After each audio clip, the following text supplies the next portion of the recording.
क्या भगवान भी बीमार पड़ते हैं? यह सवाल सुनने में अजीब लगता है, लेकिन भारत में एक ऐसा मंदिर है जहां हर साल स्वयं भगवान को बीमार माना जाता है। उन्हें विश्राम दिया जाता है, दर्शन बंद कर दिए जाते हैं और पूरे 15 दिनों तक भक्त अपने ही भगवान के दर्शन नहीं कर पाते। ये कोई कहानी नहीं, ये परंपरा आज भी निभाई जाती है ओडिशा के जगन्नाथ मंदिर में, जहां विराजमान है भगवान जगन्नाथ, एक ऐसे भगवान जिनकी परंपराएं बाकी सभी मंदिरों से अलग है। और उन्हीं परंपराओं में से एक है भगवान का बीमार पड़ना।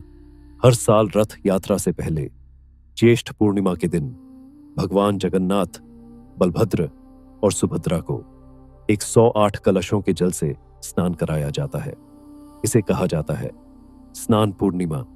यह एक भव्य अनुष्ठान होता है। भक्तों की भीड़, मंत्र, घंटियां और दिव्य उत्सव। लेकिन यहीं से शुरू होता है सबसे बड़ा रहस्य। इस स्नान के बाद माना जाता है कि भगवान बीमार पड़ जाते हैं। जी हां, भगवान जगन्नाथ स्वयं बीमार हो जाते हैं और फिर उन्हें मंदिर के एक विशेष कक्ष में ले जाया जाता है जिसे कहा जाता है अनसर गृह। यह वही स्थान है जहां भगवान 15 दिनों तक विश्राम करते हैं।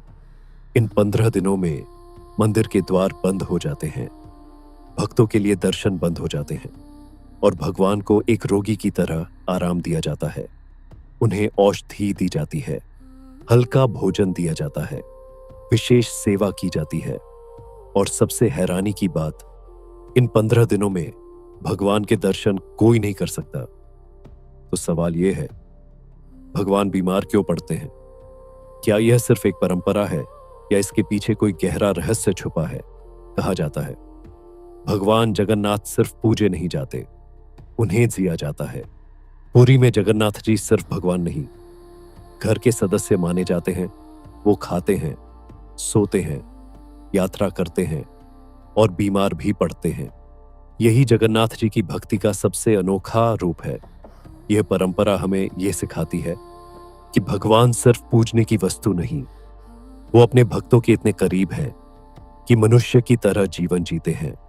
उनका स्नान होता है, उन्हें ठंड लगती है और फिर वो बीमार पड़ जाते हैं। यह केवल एक धार्मिक क्रिया नहीं, यह भगवान और भक्त के बीच सबसे मानवीय संबंध है। लेकिन रहस्य यहीं खत्म नहीं होता। इन 15 दिनों में भगवान को जड़ी बूटियों से बनी विशेष औषधि दी जाती है, उन्हें हल्का भोग दिया जाता है और पूरी तरह आराम कराया जाता है, जैसे घर में कोई बीमार हो। और सबसे रोचक बात, इन 15 दिनों के बाद भगवान एक नए रूप में लौटते हैं।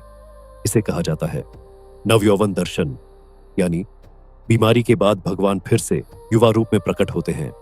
और इसके बाद शुरू होती है भव्य रथ यात्रा, यानी बीमारी, विश्राम, नया रूप और फिर यात्रा।